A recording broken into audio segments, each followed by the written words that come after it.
Guten Tag an alle. Ich bin Peter. Herzlich willkommen bei Wow Spoken German. Adele, ich muss dir heute unbedingt von etwas erzählen. Ich habe letzte Woche einen sehr wichtigen Schritt in meinem Leben gemacht. Guten Tag, liebe Zuschauer. Ich bin Adele und auch ich freue mich sehr, dass ihr heute wieder dabei seid. Peter, du siehst so glücklich aus. Was ist denn passiert? Ich bin sehr neugierig. Ich habe meine letzte Schuld bezahlt. Nach 3 Jahren bin ich jetzt schuldenfrei. Ich kann es immer noch kaum glauben. Es fühlt sich an, als ob ein riesiger Stein von meinen Schultern gefallen ist. Oh, das ist wunderbar, Peter. Das ist wirklich ein Grund zum Feiern. Aber erzähl uns doch mehr, wie alles angefangen hat. Denn viele unserer Zuschauer kennen dieses Gefühl vielleicht auch. Schulden sind heutzutage sehr verbreitet. Ja, das stimmt. Also, vor etwa 4 Jahren hatte ich viele Schulden. Ich hatte einen Kredit für mein Auto, eine Kreditkarte mit vielen Schulden und ich hatte mir auch Geld von meinem Bruder geliehen. Zusammen waren es fast 20.000 Euro. 20.000 Euro? Das ist wirklich eine große Summe. Und wie hast du dich damals gefühlt? Ich denke, viele unserer Zuschauer möchten das wissen. Habt ihr auch schon einmal Schulden gehabt? Schreibt es uns gerne in die Kommentare. Ich habe mich damals sehr schlecht gefühlt. Jeden Monat, wenn die Rechnungen gekommen sind, hatte ich Bauchschmerzen. Ich konnte nachts nicht gut schlafen. Ich habe mir immer Sorgen gemacht. Das Geld hat mein Leben kontrolliert und ich habe mich nicht frei gefühlt. Das klingt wirklich stressig. Ich glaube, viele Menschen kennen dieses Gefühl. Aber du hast etwas geändert. Was war der erste Schritt? Was hast du als erstes gemacht, als du entschieden hast, dass du schuldenfrei werden möchtest? Der erste Schritt war, ehrlich zu mir selbst zu sein. Ich habe aufgeschrieben, wie viel Geld ich wirklich schulde. Nicht nur ungefähr, sondern genau. Euro für Euro. Das war nicht einfach. Es ist manchmal schwer, die Wahrheit zu sehen. Aber es war notwendig. Das ist sehr wichtig, Peter. Man muss zuerst wissen, wo man steht, bevor man einen Plan machen kann. Und das Aufschreiben der Schulden, das ist wirklich ein mutiger Schritt. Unsere Zuschauer, die Deutsch lernen, kennen das Wort Schulden jetzt sicher schon. Es bedeutet Debts auf Englisch. Aber wir lernen natürlich durch Gespräche, oder? Genau. Also, nach dem Aufschreiben hatte ich eine Liste. Autokredit 8.000 Euro. Kreditkarte 7.000 Euro. Geld vom Bruder 5.000 Euro. Ich habe diese Liste jeden Tag angeschaut. Sie hat mich motiviert. Interessant. Du hast die Liste jeden Tag angeschaut. Warum? Manche Menschen wollen solche Dinge lieber nicht sehen. Sie fühlen sich dann noch schlechter. Ja, das verstehe ich.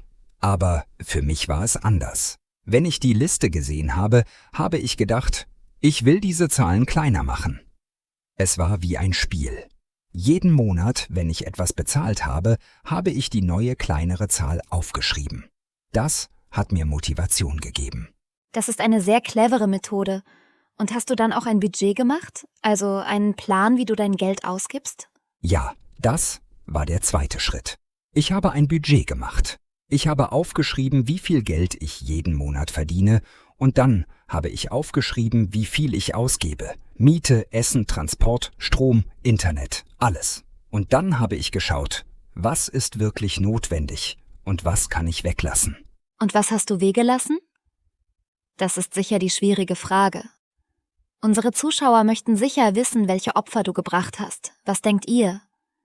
Könntet ihr auf etwas verzichten, um Schulden zu bezahlen? Schreibt es uns.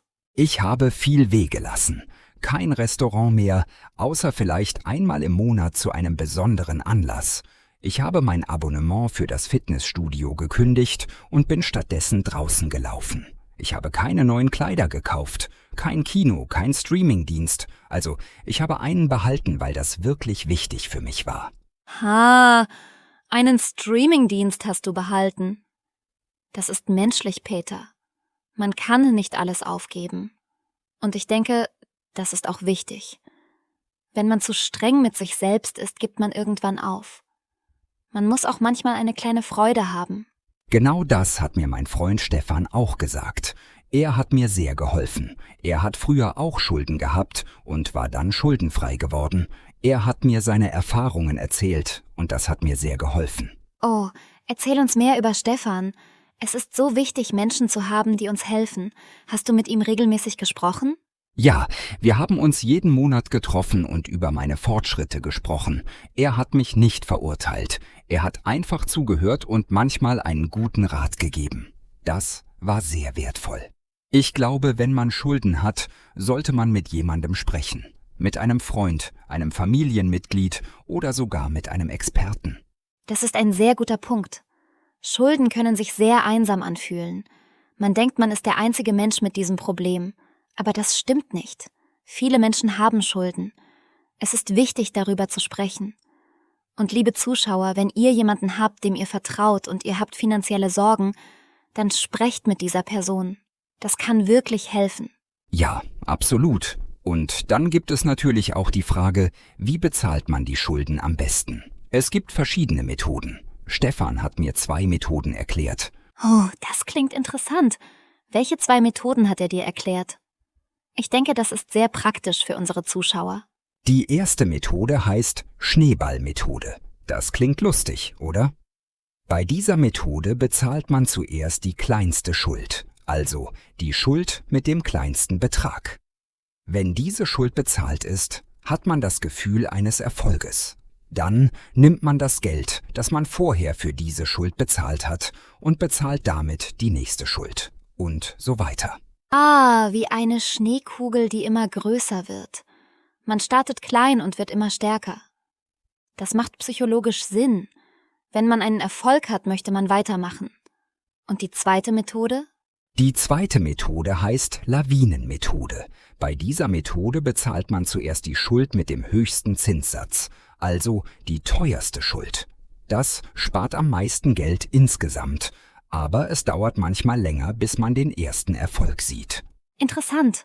Beide Methoden haben Vor- und Nachteile. Welche Methode hast du gewählt, Peter? Ich habe die Schneeballmethode gewählt. Ich wusste, dass ich die Motivation brauchte. Ich habe zuerst das Geld meines Bruders zurückgegeben. Das waren 5.000 €. Als das erledigt war, habe ich mich so gut gefühlt. Und mein Bruder war so froh. Das hat mir sehr geholfen, weiterzumachen. Das ist schön. Und dein Bruder, wie hat er reagiert? War er überrascht? Sehr überrascht. Er hatte nicht erwartet, dass ich es so schnell zurückzahle. Er hat mir gesagt, er sei sehr stolz auf mich. Das war ein sehr emotionaler Moment. Wir haben zusammen Kaffee getrunken und lange geredet. Es war wunderschön. Ach, das ist wirklich eine schöne Geschichte. Und dann? Nach dem Geld des Bruders, was kam als nächstes? Dann kam die Kreditkarte. Das war schwieriger, weil 7.000 € eine größere Summe ist. Aber ich hatte schon einen Erfolg erlebt und das hat mir Kraft gegeben. Ich habe jeden Monat so viel wie möglich bezahlt. Ich habe auch manchmal zusätzliches Geld verdient. Oh, wie hast du zusätzliches Geld verdient? Das ist auch sehr interessant. Viele Menschen fragen sich, wie kann ich mehr Geld verdienen, um schneller schuldenfrei zu sein? Ich habe Dinge verkauft, die ich nicht mehr gebraucht habe. Alte Bücher, alte Kleider, elektronische Geräte, die ich nicht mehr benutzt habe. Ich habe alles auf Online-Plattformen verkauft. Das war überraschend gut. In einem Monat habe ich fast 500 € extra verdient. 500 €? Das ist nicht wenig. Das zeigt, dass wir oft Dinge haben, die wir nicht brauchen. Und diese Dinge können uns helfen, unsere Ziele zu erreichen. Wie eine Art Frühjahrsputz für die Finanzen. Genau. Und ich habe auch manchmal am Wochenende geholfen. Ein Nachbar hat mich gebeten, ihm beim Umzug zu helfen, und er hat mir dafür etwas Geld gegeben. Ein Freund brauchte jemanden, der auf seinen Hund aufpasst, wenn er verreist ist. Kleine Jobs, aber das Geld hat sich summiert. Das ist wunderbar. Du hast wirklich kreativ gedacht. Und das ist eine wichtige Lektion. Manchmal muss man kreativ sein, um seine Ziele zu erreichen. Man muss über den Tellerrand schauen. Und liebe Zuschauer, habt ihr schon einmal extra Geld verdient? Wie habt ihr das gemacht? Erzählt uns davon in den Kommentaren. Ja, ich bin sehr gespannt, was die Zuschauer schreiben.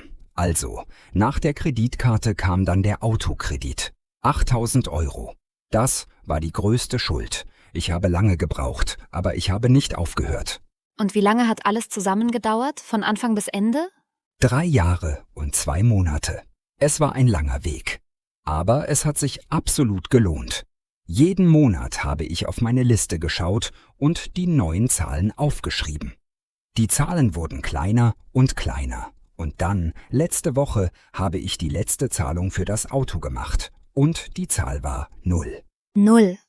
Das schönste Wort, wenn es um Schulden geht. Wie hast du dich in diesem Moment gefühlt? Ich kann mir vorstellen, dass das sehr emotional war.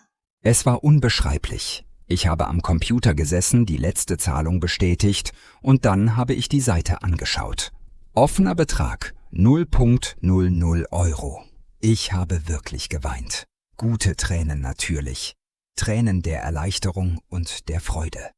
Dann habe ich meinen Bruder angerufen und es ihm erzählt. Und wir haben zusammen gelacht und geweint. Oh, das ist so bewegend. Ich bekomme fast selbst Tränen, wenn ich das höre. Du hast wirklich etwas Tolles geschafft, Peter.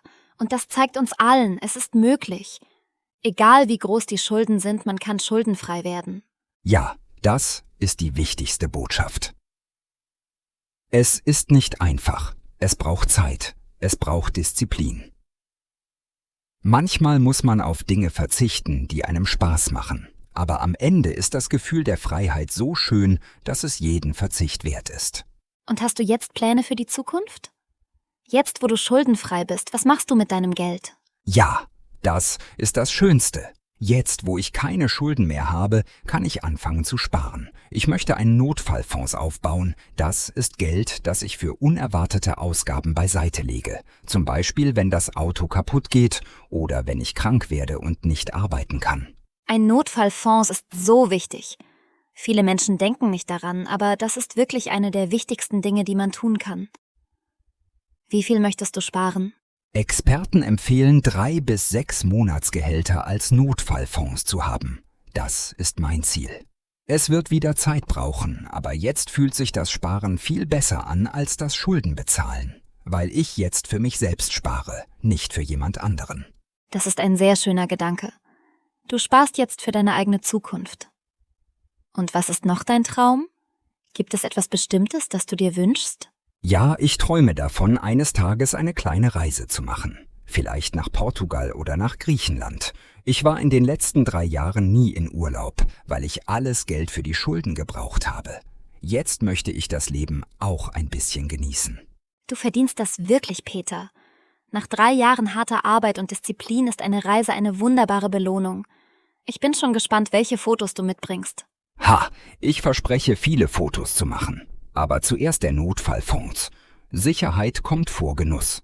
Das habe ich in den letzten Jahren gelernt. Das ist eine sehr reife Einstellung. Und das zeigt, wie sehr du dich in den letzten Jahren verändert hast. Du bist nicht nur schuldenfrei geworden, du hast auch viel über Geld und über dich selbst gelernt. Ja, das stimmt. Ich sehe Geld jetzt ganz anders. Früher habe ich Geld als etwas gesehen, das man ausgeben muss. Jetzt sehe ich Geld als ein Werkzeug. Man kann Geld benutzen, um Sicherheit zu schaffen, um Träume zu verwirklichen, um frei zu sein. Das ist wirklich weise.